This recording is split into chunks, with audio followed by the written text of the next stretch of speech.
A gente vai usar agora algumas ideias de cálculo diferencial para fazer uma aplicação de parametrização de curvas, que é calcular o comprimento de curvas parametrizadas.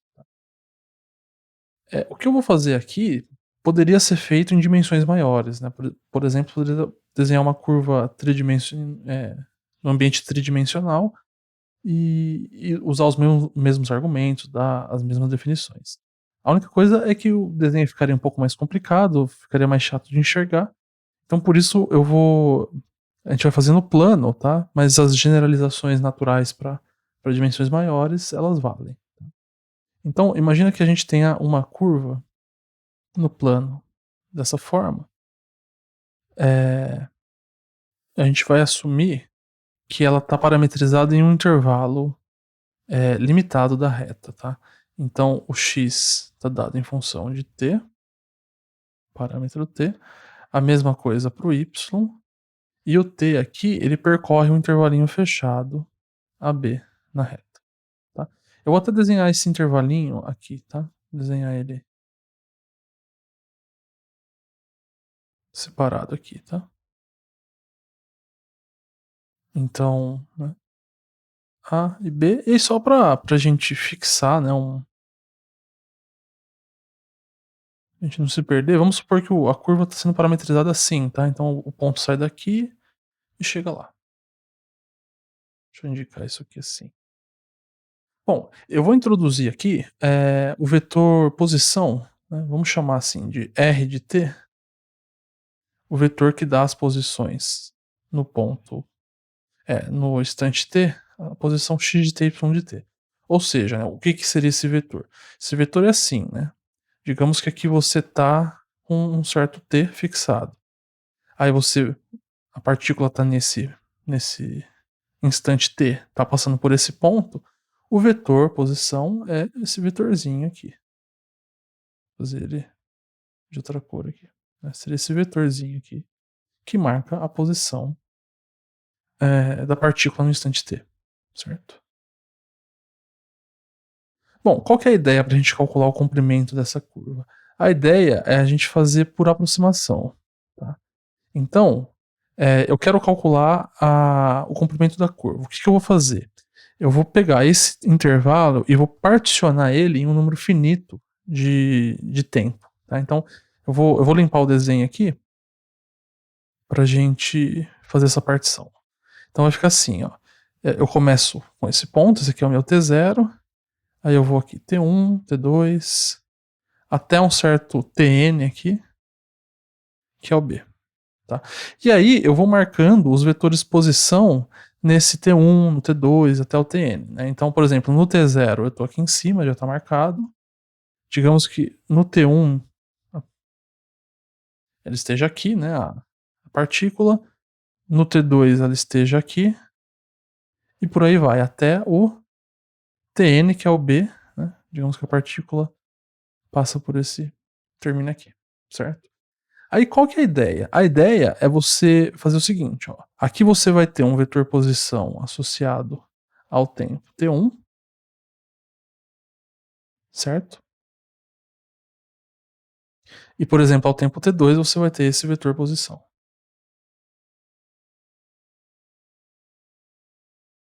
A ideia é você fazer uma aproximação assim, ó. Aqui nesse desenho vai ficar meio grosseira, mas a gente vai ver que o processo em si faz sentido, né? Então, assim, ó, nesse trechinho da curva, ó, quando você está nesse trechinho da curva, a sua partícula está percorrendo esse trechinho aqui, certo? Então, esse pedacinho da curva, vamos aproximar o comprimento dela pelo vetor que liga esses dois pontos, né? Esse vetor diferença aqui, ó.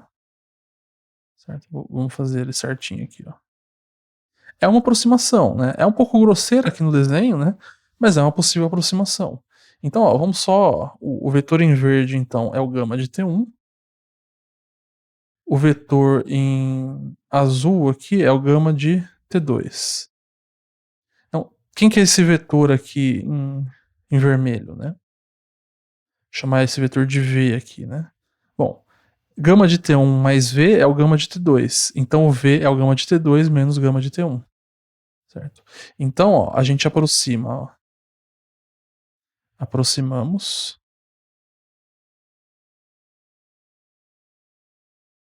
o comprimento. Só que aqui eu vou escrever de uma maneira geral, tá? Eu tô fazendo aqui no T1, T2. Eu poderia ter feito isso no T0, T1. Aí o que que ia aparecer? Apareceu gama de T1. Desculpa, eu escrevi gama aqui, mas é R, né? E apareceria o R de T1 menos o R de T2, certo? Então, então aqui é o vetor R de T1 e o R de T2. Eu poderia ter feito isso com qualquer sequência aqui de pontos, né? Então, a gente vai aproximar o comprimento da curva nos trechos, né? Melhor assim, ó, no trecho de TJ é, até o. Vamos colocar assim, ó. TJ menos 1 até TJ, tá? Então entenda isso, né? Que você está aproximando esse pedacinho aqui, é o caminho que ela percorre na partícula quando você vai de T1 até T2, né, no tempo. Então aproximamos, né, vou colocar assim, ó, então pelo tamanho desse vetor, né? Então a norma do vetor é esse vetor de diferença. Então aqui ficava gama de T2 menos gama de T1. No caso geral é o gama no ponto final, ou melhor, R, né? Eu tô falando gama, mas é R de TJ menos R de TJ menos 1. Vamos só recordar, né, o que é a norma de um vetor, né? Seria o comprimento dele, né, que é dada da seguinte forma, né? Se você tem um vetor no plano V de coordenadas AB, a sua norma, o seu comprimento é raiz quadrada de A ao quadrado mais B ao quadrado, certo? Então você vai pegar esse vetor, fazer a diferença e calcular o tamanho deles. Então vamos ver como que nesse trechinho fica, né? Então, esse vetor, o vetor posição, você calcula a partir do x de t e y de t. Então, você vai colocar tj aqui, né? Então, vamos ver quem que é esse comprimento, né? Quem que é o comprimento? R de tj menos o R de tj menos 1. Isso aqui é o comprimento do vetor. Então, R de tj é o vetor x de tj menos... Desculpa, vou fazer por partes aqui. Y de tj. Então, é esse vetorzinho aqui. Menos, quem que é o vetor R de TJ menos 1? É o X de TJ menos 1, Y de TJ menos 1. Certo? Aí como que você faz a diferença de vetores, né? A diferença de vetores você subtrai coordenada a coordenada, então vai ficar o seguinte vetor. X de TJ menos X de TJ menos 1, vírgula, aí a segunda coordenada você trata de maneira similar. Então esse é o comprimento, né, do vetor R de TJ menos R de TJ menos 1. Mas o que é isso daqui? Então vai ser a raiz quadrada da primeira coordenada ao quadrado.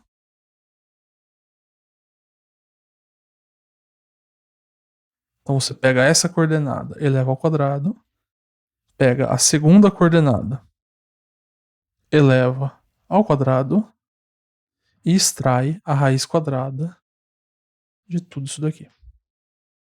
Então o comprimento da curva nesse trechinho aqui, ó, nesse trechinho aqui, ele é aproximado, a gente vai aproximar por esse valor aqui. A ideia, né, gente, é que assim, aqui do jeito que eu desenhei, né, dá pra ver que é uma aproximação grosseira, mas a ideia é a gente fazer, né, esses comprimentos aqui, os t's cada vez mais próximos, e mandar, na verdade, o comprimento o tamanho desse intervalinho aqui para zero, né, porque intuitivamente, né, quanto melhor, se a curva tiver um bom comportamento, né, quanto mais próximo os t's tiverem entre si, melhor é essa aproximação. Então, fazendo um processo de limite, mandando esse comprimento aqui, né, todos os comprimentos para zero, né,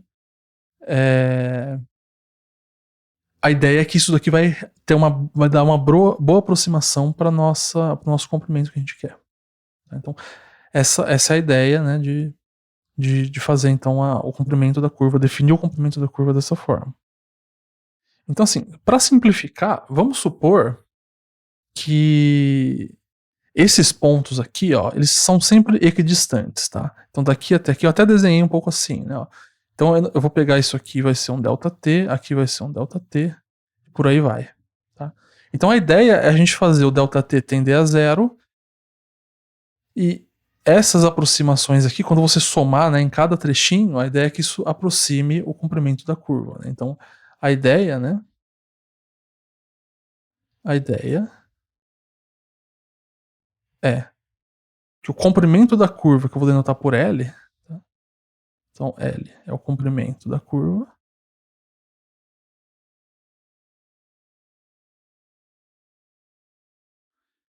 ele é aproximado, agora quando eu faço, né, a soma desses j indo de 1 até n, né? Então eu vou pegar todos os intervalos, né? Cada trechinho eu vou aproximar. E aí então se eu quero a curva inteira, né, eu tenho que aproximar por a soma desses valores aqui. Tá? E a ideia então agora é a gente fazer, né? A ideia agora é a gente fazer o ΔT, que é a diferença, né, de TJ até TJ menos 1, tender a zero. E aí aqui a gente vai querer uma igualdade, certo? Na verdade, a gente vai definir o comprimento da curva colocando uma igualdade ali. Só que assim, vamos trabalhar um pouquinho nessa expressão, dá pra gente melhorar bastante isso, porque é o seguinte. Vamos lembrar bem rapidamente o teorema do valor médio. Tá? O teorema do valor médio, ele fala o seguinte, ó, se você tem uma função f no intervalo AB, chegando na reta, essa função ela precisa ser contínua e diferenciável no intervalinho aberto AB. Então, isso aqui implica que você encontra um ponto C entre A e B, né, entre A e B, tal que esse coeficiente aqui, ó, faz F nos extremos, né, e divide pela diferença dos extremos, isso é F' de C. Tá? Então a gente vai usar esse teorema, né, chamado de teorema do valor médio, para duas funções especiais. Para a função x, observa que x, gente, do jeito que a gente está escrito aqui, né, do jeito que está escrito, para cada tenha b, o x de t te devolve um número, porque é uma coordenada do ponto P. Então isso define uma função x, ó, do intervalo AB na reta. E mesma coisa para o y, isso define uma função. Tá? Obviamente que a gente precisa verificar as hipóteses, né? Para aplicar o teorema do valor médio, a gente precisa que a função seja contínua e diferenciável. Então a gente vai impor que essas duas funções que descrevem as coordenadas dos pontos, elas são contínuas e são diferenciáveis. A gente vai até, na verdade, supor um pouco mais daqui a pouco. Tá? Mas então a gente vai conseguir calcular comprimento de curvas de funções cujas coordenadas têm uma certa regularidade. Tá? Bom, mas vamos aplicar então esse teorema aqui em cada um desses trechinhos. Ó. Então, o que o teorema te fala? Né? Você está com o intervalo AB aqui, ó. Como que a gente vai usar esse teorema? Eu vou passar o B menos A para o outro lado. Né? Então, isso aqui eu vou reescrever assim. Ó. F de B menos F de A é F' de C vezes B menos A. Então, ó, F, esse aqui vai fazer o papel do meu B agora e esse vai fazer o meu papel do A. Então vai ser o x' em um certo ponto C, que vai estar entre. Aqui ele está entre A e B, então ele vai estar entre TJ menos 1 e TJ, vezes o comprimento do intervalo. Mas o comprimento do intervalo é TJ menos 1, é o ΔT, certo? Então, ó, o x de TJ menos o x de TJ menos 1, isso aqui é o x' de um certo. Aqui, como o C, o teorema te fala assim, ó, existe um C. Quem é o C? O teorema não fala, ele só fala que ó, existe um cara lá. Então, e esse cara, ele tá entre os extremos do intervalo. Então eu vou usar o teorema do valor médio para a função x, por exemplo, aqui dentro, eu vou obter um carinha aqui dentro. Quando eu for usar nesse intervalo, eu vou obter um carinha aqui dentro. Então, eu vou indexar, né, se eu estou usando no intervalo tj-1 tj, né, eu vou indexar o carinha que existe ali com j. Então, existe um tj estrela que satisfaz a igualdade. Da mesma forma, existe.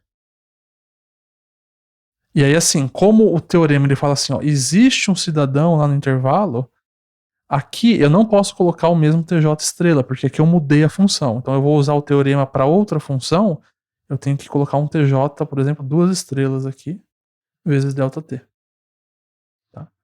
Então aqui eu estou supondo que eu posso usar o teorema para x e para y. Tá? Então está supondo uma certa regularidade da curva, né, de como você consegue parametrizar.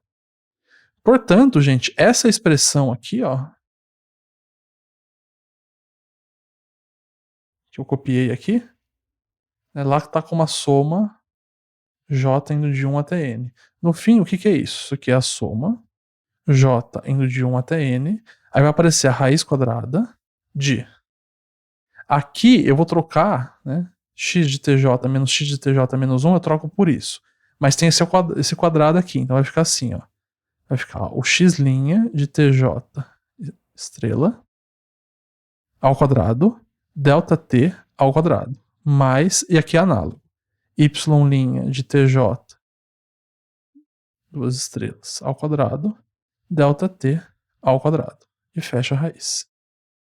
Bom, tem ΔT ao quadrado, ΔT ao quadrado, esse ΔT eu fatoro, e ainda eu tiro ele para fora da raiz. Então vai ficar raiz quadrada de x' de tj estrela ao quadrado, mais y' de tj estrela ao quadrado, vezes o ΔT. Vamos resumir o que a gente concluiu? A gente concluiu o seguinte, ó. A gente tinha essa, eu vou até copiar, ó. A gente tinha essa aproximação. Mas esse termo aqui é uma igualdade. Ele é igual a esse termo aqui. Portanto, o L você aproxima por essa quantidade. Lembra que a nossa ideia é fazer agora o ΔT tender a zero e colocar igualdade aqui, né? Bom, aqui que agora a gente precisa relembrar do conceito de integração. Se você tem uma função f, vamos fazer em cinza aqui, ó. Uma função f de AB em R. O que é a integral da função f no intervalo AB? Você faz o seguinte processo, ó. Você particiona esse intervalo AB da mesma forma que a gente fez aqui, ó. Tá? E aí você monta as somas parciais, as somas de Riemann, que são somas assim, ó, é f em xj vezes o comprimento dos intervalinhos. J indo de 1 até n, onde o xj é um ponto arbitrário em tj menos 1 tj, né, na sua partição. Então estou usando essa partição aqui como aqui. Tá? E aí o que é a integral da f, né? É um limite, né? Na verdade a gente fala que a f é integrável no intervalo AB se esse limite aqui, quando você fizer o ΔT, ele existir. Né? Independentemente, né, dos QCs aqui que você pega nessa partição, tá? Então, a gente recuperou aqui quase que exatamente a definição de integral de uma função. Isso aqui é uma função, ó, se você olhar para essa função aqui, ó, f de t como sendo raiz de x' de t ao quadrado mais y' de t ao quadrado, quando você faz uma soma de Riemann, a única diferença aqui é que aqui teria que aparecer o mesmo ponto, ó, o mesmo que CJ, só que aqui está aparecendo pontos diferentes. Mas não tem problema, desde que essas funções x' e y', se elas forem contínuas, não tem problema. Quando você fizer o ΔT ir para zero, esse valor aqui vai ir para a integral dessa função f específica que eu estou dando. Tá? Então aqui a gente não vai supor apenas que o x e o y são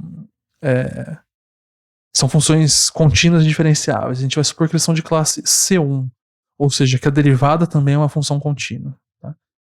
E aí, então você pode mandar o ΔT para zero e isso aqui vai para integral. Isso é um exercício para a gente fazer, tá?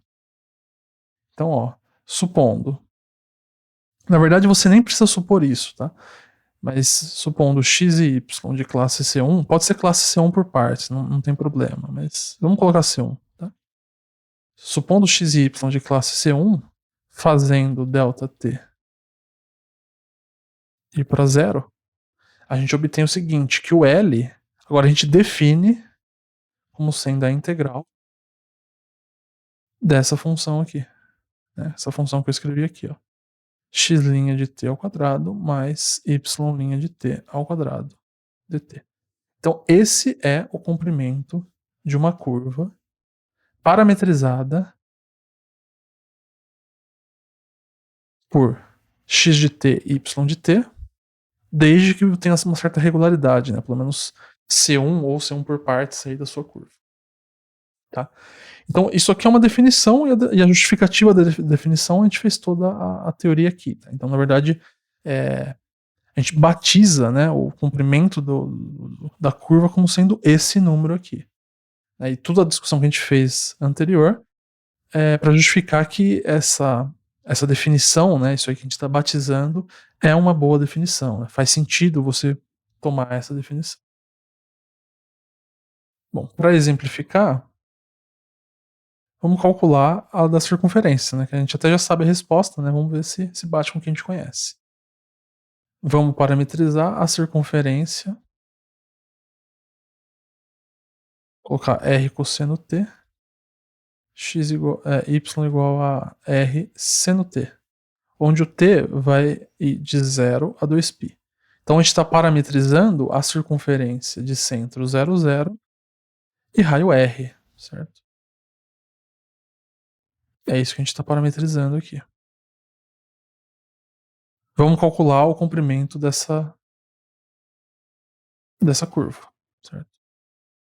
Aqui a gente está dando uma volta só, então é realmente o comprimento da circunferência. Se eu colocasse, por exemplo, de 0 até 4π, você estaria dando duas voltas, teria que dar duas vezes o comprimento da circunferência.